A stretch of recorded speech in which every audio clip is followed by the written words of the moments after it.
I will get started with just repeating what equipment we need today. And I'm just going to put myself on speaker view so that I primarily see myself. I think everyone should be muted. Please mute yourselves if you are not, but we will have a Q&A at the end if you have got any questions you want to ask. So before we get started today, you are going to need basically 2 bits of equipment.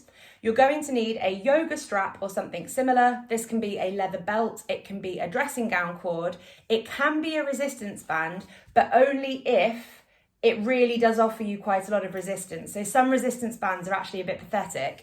And what we're looking for with this is you want to set it in a loop that when you feed your legs through it, I'll shuffle my way backwards slightly. When you feed your legs through it and squeeze outwards, it keeps your knees at hip width apart. So if you've got something that's too floppy around your thighs, you'll find that your knees hang out much wider than the thigh, which we don't want because we're trying to wake up some hip stabilizers when we do that. So you're finding something like this, putting it at hip width, and when you're squeezing out, you don't want there to be too much resistance. If you don't have this, it's really not the end of the world. It's only for a couple of the exercises. The other thing that you're going to need is, I always use a yoga block just because I find, well, I've got plenty of them around, but I like the width of them. But you're going to need something that, again, offers you a fair amount of resistance and is about this wide. So you can use a cushion, but this cushion would be too narrow. Show it to the camera as well. This cushion would be too narrow, but if you could kind of fold it in half, that would be about the right width. And a cylindrical foam roller also works quite well for that. So, little bit of housekeeping.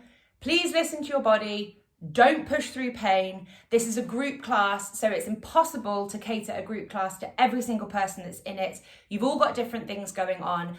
And what is a miracle for one person will be the antichrist for the other, because it will be the polar opposite of what their body wants. So just please listen to your body. If anything makes you feel any increasing sort of symptoms of tension and bad ouch pain, don't continue to do that exercise. There will be very likely something that we did earlier on that you will be able to go back to as a regression. So just make sure that you're working within the realms of your body and you're never pushing through pain.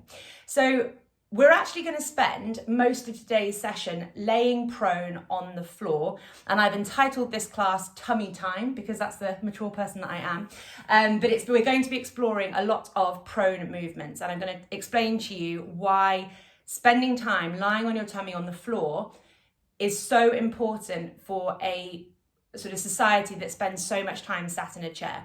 But before we come down to the floor, what I want you guys to do is just come to a wall. If you don't have a wall, don't worry about it too much. But I just want you to stand with your back up against a wall. I want you to put your ankles against the wall. I want you to put your calves against the wall. 1 second, I'll just change my computer angle so you can see my wonderful face. So you're going to stand back against the wall like so. Your ankles are against the wall, your calves are against the wall, your bottom is against the wall, your shoulders are against the wall. And if you can do so comfortably, your head is against the wall as well. What I don't want is you desperately trying to crane your head back and your shoulders back to the wall so that you tip your head backwards and look up to the ceiling. You should almost be creating more of a double chin and elongating the back of your neck rather than compressing the neck, and that's what we call extension. So we don't want you tipping your head up. I'd rather your head be away from the wall. You might feel like you're going to fall over, that's very common. I'd rather you be having your head away from the wall than forcing that head back and tipping it backwards. So when we're standing at a wall like this, what's going on is that we are stacking our load joints. So our load joints are our shoulders, our hips, our knees, and our ankles in a vertical plane of movement. So from the side, you are putting your pelvis back over your ankles, you're straightening your knees, your shoulders are against the wall, and if you can, your head is against the wall. So you can see here that I'm in a nice straight line. Most people live in a world where their knees might be a bit bent, a little bit bent the whole time. Their shoulders might be forward. And can you see how someone who stands like this is basically frozen into a chair shape? They've sat down for so long that their body can't unpeel themselves back up to this kind of neutral, upright position. So you see people that are a bit like this. You see people where the hips are way forward than the ankles, shows disengagement in this pelvic area, and the kind of shoulders are having to heave themselves backwards to keep the person upright. I'm trying to think of other things that are going on. You might have people that are twisted forward through their pelvis or twisted forward through their upper body. And so standing back against the wall like this basically gives you an indication of how straight you normally are in a rotational sense, but also normally kind of where your pelvis wants to hold itself in relation to your ankles. We want the center of your pelvis to be directly above your ankles, and the wall will help you do it. Some of you might be feeling knackered already, just standing back against the wall, and that's a big indicator that the extensor muscles, the muscles on the back of your body, which is what we're going to be working on today, the extensor muscles on the back of your body don't work very well. So if you're slumped all day at a desk like this, the muscles along the back of your body are not working. You kind of got this contraction going along the front chain of the body, and the posterior chain is lax and lazy. So if you're feeling pretty tired along the back of your body right now, it's because the wall is reminding you of what upright actually feels like. The second thing that I want you to notice whilst you're stood here is how much of an arch you've got in your lower back. So some of you, when you stood back against the wall, you may notice that almost immediately, I just want to flash a little bit of my body here, but almost immediately you get this kind of aggressive, huge bow in your mid to lower back. And that's a very strong signal that your hips, the joint here at the top of your legs, your hips can't extend properly. So I'm doing quite a lot of talking now because it will be relevant later on, but your hip flexors, which are probably the reason that most people have the issues that they have, your hip flexors basically attach here and they go all the way back up to the back of your rib cage here. So if your hip flexors, which extend this area here, if they can't extend and lengthen properly, what happens is they pull the pelvis forward and the lower and mid back arch like so. So you can kind of see hopefully what that relationship might be with the hip to the rib cage. So standing up like this for some of you is forcing your hips into more extension in a way that they're not used to, but because they're so short and tight, it's pulling that lower back forward, so you're creating that big bow in your lower back. So we don't want that, but it's something to keep an eye on because I'm hoping that by the end of the class, if you've got this going on, it's going to feel quite different. What I do want you to try and do, if you can, is to try and keep almost the bottom of your rib cage in contact with the wall, but don't let your bottom come away from the wall. So you should go, if you're doing what I am prone to do, from having this sort of tilted upwards rib cage, which is the rib cage flare dunking into the lower back, to trying to put the bottom of your rib cage at the back against the wall, and you can see how that tips my rib cage downwards. If you can keep your rib cage down like that, what you start doing is then elongating what we call the psoas muscle, which attaches all the way from here to the front of the hip. And like I said, it's this muscle going wrong that causes most people's problems. So this is just a little bit of a self-assessment. I want you to feel how easy this is. If you're in any pain or discomfort, if you can feel that big arch in your lower back, because we're going to test it later on at the end of the class to see if it feels any different. And if you're stood here and your calves are on fire, that's probably an indication that you need to do some more work on your calves. If you're stood here and your kind of upper back, mid back is on fire, that's probably an indication that you need to do some more work on your upper and mid back.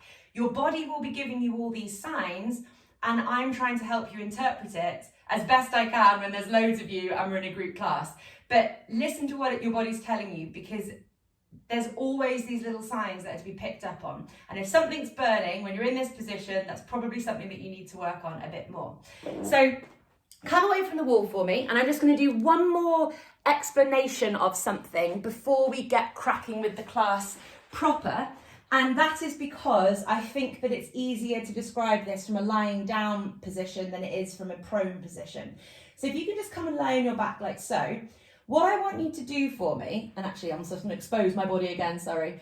I want you to try and tilt your pelvis forwards so that you create a little bit of an arch in your lower back. But again, tilting the pelvis forwards should not mean a huge aggressive bow in the mid to lower back with the sort of rib cage tilting backwards.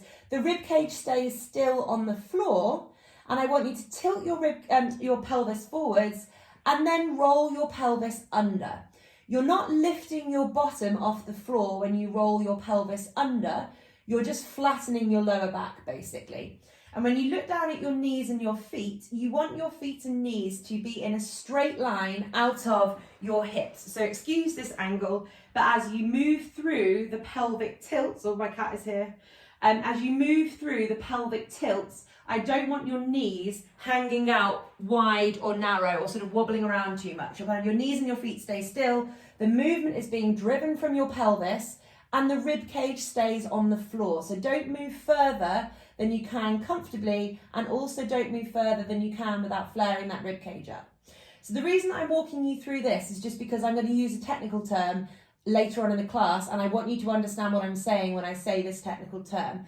So when you roll your pelvis forwards like this, when you create the arch in your lower back, this is what we call an anterior pelvic tilt, and it's also known as pelvic extension and lumbar extension. So your lower back is your lumbar spine, your pelvis is this bowl here, and when you are tipping your pelvis forward like this, you are anteriorly tilting your pelvis, and it's also known as pelvic and lumbar extension. When you roll your lower back onto the floor and sort of tuck your bum under slightly, this is pelvic flexion, lumbar flexion, and a posterior pelvic tilt. So you might hear me use one or more of those terms, and I'm going to try and stick with anterior pelvic tilt and posterior pelvic tilt in the class, but I'm sorry if I don't. But the reason that I'm highlighting this is because I'm going to be asking you to create a posterior pelvic tilt in one of the exercises later on, and because you're going to be in a different position as we do it, it might be a bit more confusing with you and I don't mean that to sound patronising, but you can still do these same joint movements even when you're sat on a chair, standing up, kneeling. You can still do this pelvic rock, but it might feel differently for you to do it because your body's in a different position. So those are pelvic tilts. Anterior pelvic tilt, creating that arch in your lower back. Posterior pelvic tilt, lower back is flat on the floor. We are finally starting our class, which I've entitled Tummy Time. So I'd like you all to lay prone for me, and lay prone is lying on your stomach, by the way. And I don't want you to have any kind of muscular tension going on in your body. So don't crane up with your neck and spine to look at the camera. I will talk to you as best I can. There's not going to be anything that's massively technical that you need to look at me for, but I want to try and explain to you why laying prone is such a good position. So if you've got any back tension right now, just kind of doing this, just have your head on your hands or do whatever you need to do to try and get yourself as comfortable as possible. I want you just to lay flat on your stomach, everything relaxed, laying prone. And some of you might feel very, very comfortable here. This might feel very, very normal for you. Some of you might be lying like this and thinking, oh my God, everything in my body is stretching. I can't believe how hard this is. And that is because laying prone like this is the opposite of being in a chair all day.